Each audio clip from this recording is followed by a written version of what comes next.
আপনার শিষ্য সাফের সেরা গোলদাতা কিরকম লাগছে?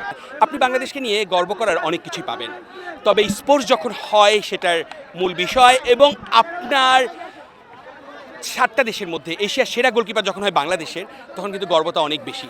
বাংলাদেশের গর্ব করার অনেক কিছু আছে, আরও একটা যুক্ত হলো সাফ অনূর্ধ্ব বিশ্বের সেরা গোলকিপার হয়েছে বাংলাদেশের। কিরকম লাগছে সেরা গোলকিপার হয়ে এই ট্রফিটা জিততে পেরে? অসাধারণ লাগতেছে। আমি প্রথমে সাফে যখন আসি তখনই টার্গেট নিয়েছিলাম যে এইবার সাফে আমি বেস্ট গোলকিপার হব। সেই টার্গেট অনুযায়ী আমি কাজ করছি, ইনশাল্লাহ আল্লাহ আমাকে দিছে, আমি অনেক খুশি। আসলে গোলকিপার হ্যাঁ, যে কিনা সাফের দায়িত্বে ছিল, যে কিনা বাংলাদেশের স্বনামধন্য ফুটবলার গোলকিপার ছিলেন এবং একাধিক জাতীয় দলসহ বিভিন্ন গোলকিপিংয়ের দায়িত্ব সামলেছেন, এবার অনূর্ধ্ব সাফ দলের। বিপ্লব দা, আপনার শিষ্য সাফের সেরা গোলদাতা কিরকম লাগছে? সবচেয়ে বড় জিনিস, মাইনকে আমি 2021 থেকে ট্রেনিং করাই এবং মাইন আমার হাতে হয়েছে এলিট একাডেমিতে। সো আমার কাছে খুব গর্ব হচ্ছে যে আজকে মাইন তার সেরা খেলা খেলেছে, বাংলাদেশকে চ্যাম্পিয়ন করিয়েছে।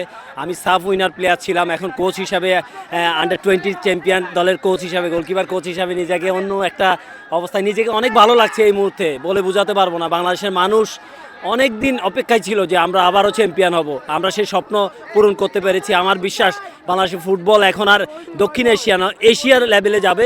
এবং হামজা সুমি আসার পর আমাদের বাংলাদেশের মানুষ যে ফুটবল খেলে এসেছে, আমাদের প্রেসিডেন্ট তাবিদ আওয়াল ভাইয়ের অক্লান্ত পরিশ্রম আমাদের এই দলটাকে নিয়ে এবং যে স্বপ্ন দেখেছে সেই স্বপ্ন আমরা পূরণ করেছি।